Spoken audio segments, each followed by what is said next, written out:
വീടില്ല, പിന്നെ സ്ഥലമില്ല, ഒന്നുമില്ല. വാടക വീട്ടിലാണ് താമസിക്കുന്നത്. പിന്നെ വികലാംഗനായ മോന് 28 വയസ്സായി. പിന്നെ മാപ്പിളക്ക് ഹാർട്ട് ബ്ലോക്കായിട്ട് ഓപ്പറേഷൻ കഴിഞ്ഞതാണ്. ഓർക്ക് അങ്ങനെ പണിക്കൊന്നും പോകാൻ കഴിയില്ല. അതുകൊണ്ട് നമ്മൾ അപേക്ഷ പരിഗണിക്കണമെന്ന് നന്നായി അപേക്ഷിക്കുന്നു. മന്ത്രിക്ക് തന്നെ നേരിട്ടാണ് കൊടുത്തരാ? മന്ത്രിക്ക് നേരിട്ട് കൊടുത്ത്. എന്താ പറഞ്ഞ അവര് പറഞ്ഞ് സ്വീകരിക്കാന്ന് പറഞ്ഞിട്ടുണ്ട്.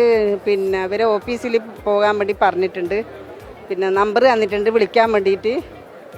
സഹായിക്കുന്ന പ്രതീക്ഷയുണ്ട്. സഹായിക്കുന്ന പ്രതീക്ഷയുണ്ട്. ഈ ലൈഫ് പദ്ധതിയിലൊന്നും വീടിന് അപേക്ഷിച്ചിരുന്നില്ലേ? അപേക്ഷിച്ചിന് ഒന്നും കിട്ടിയിട്ടില്ല ഇതുവരെ. അന്നേരം മുഖ്യമന്ത്രി അന്നേരമല്ലേ കൊടുത്തിന്.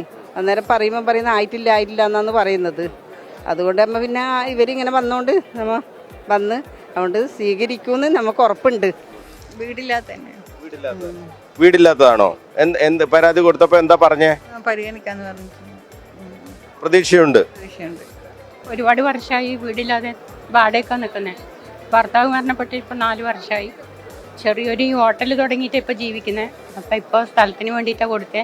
ഒരു ചെറിയൊരു പ്രതീക്ഷയുണ്ട് കിട്ടുമെന്ന്. തള്ളിക്കളയാൻ പറ്റില്ല എന്നുള്ളതില്ല വന്നത്. എല്ലാവർക്കും വീട് നൽകി, ലൈഫിൽ എല്ലാവർക്കും വീട് നൽകി എന്നൊക്കെയാണല്ലോ പറയുന്നത്. അപ്പോൾ നിങ്ങൾക്കൊന്നും വീട് കിട്ടിയില്ലേ? അപേക്ഷയെല്ലാം കൊടുത്തിട്ടുണ്ടായിരുന്നു, പക്ഷെ ഒന്നിനും ഒരു ഇതും ഉണ്ടായിട്ടില്ല. അപ്പം അവിടെ ഒരു പ്രതീക്ഷയോടുകൂടിയാണ് വന്നത്. അത് കിട്ടുമെന്ന് പരിപൂർണമായിട്ട് വിശ്വസിക്കുന്നു.